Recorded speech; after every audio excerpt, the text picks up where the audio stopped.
BJP के leader हैं मेनका जी, वो अगर ये मामला उठा रही हैं तो ये और भी गंभीर हो जाता है। वो पूर्व मंत्री हैं, अभी भी भारतीय जनता पार्टी में हैं, और उसके तो उन्होंने बहुत गंभीर मामले इसमें उठाए हैं। ये मेरिनो भेड़ें वहाँ से ऑस्ट्रेलिया से मंगाई गई थी। 199 तो फीमेल थी और आपकी 41 मेल थी। अब ये कहा जा रहा है कि जो मेल भेड़ें हैं वो लगभग बूढ़ी हैं और उनमें प्रजनन क्षमता कम है। दूसरा, इसमें बंगलिंग की भी जो जो वित्तीय अनियमितताओं की भी शिकायतें हैं। मेनका जी ने तो अब उठाई हैं, इससे पहले भी इस पर बात उठती रही है कि ये बहुत बड़ा घोटाला इसमें था और इसमें बड़े बड़े लोगों के शामिल होने की बात आ रही है। लेकिन यहाँ पर उत्तराखंड में तो घोटाला, तो ये घोटाला प्रदेश हो गया है। यहाँ तो लेवल राजनीति से ऊपर उठकर होता है। सभी घोटाला जिसका मौका मिलता है वो अपना दोहन करता है राज्य के संसाधनों का।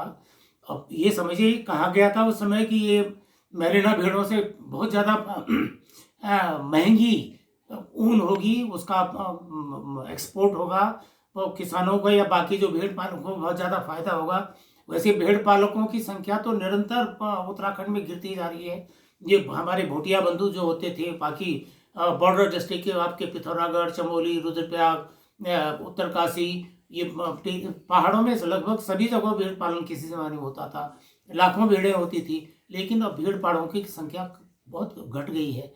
वो इसीलिए भेड़ पालन इसका शीप बोर्ड का गठन हुआ था कि भाई भेड़ पालन को यहाँ उसका प्रोत्साहित किया जाए। लेकिन उसको दूसरे नाम से भी घोटाले हो रहे हैं।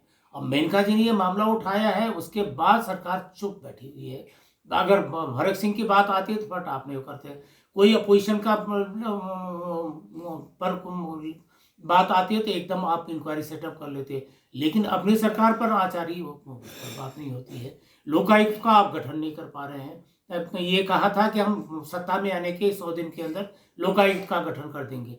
सुप्रीम कोर्ट ने भी कहा 3 महीने के अंदर आप लोकायुक्त का गठन करिए, ताकि कोई मंत्री है या मुख्यमंत्री है, आईएएस है या पीसीएस है, सब उसमें उसके एम्बिट में आ जाएंगे, सबके खिलाफ मामले में जांच हो सकती है।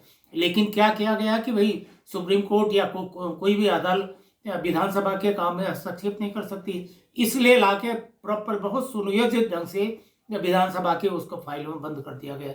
अब कोर्ट क्या बोलेगा, भाई विधानसभा को आदेश तो दे नहीं सकती है, इसलिए आप रखे रहो। इसका मतलब ये है कि आप लोकायुक्त से डर रहे हैं। लोकायुक्त से क्यों डर रहे हैं? इसका मतलब सब कुछ ठीक ठाक नहीं है। तो ये मामला तो ये केवल शीप बोर्ड का ही नहीं, बहुत सारे घोटाले हो रहे हैं। और बड़ी दुर्भाग्य की बात है कि इतने सपने आपने भेड़ पालकों को दिखाए और उसके बाद भी अब इतने बड़े बड़े घोटाले हैं।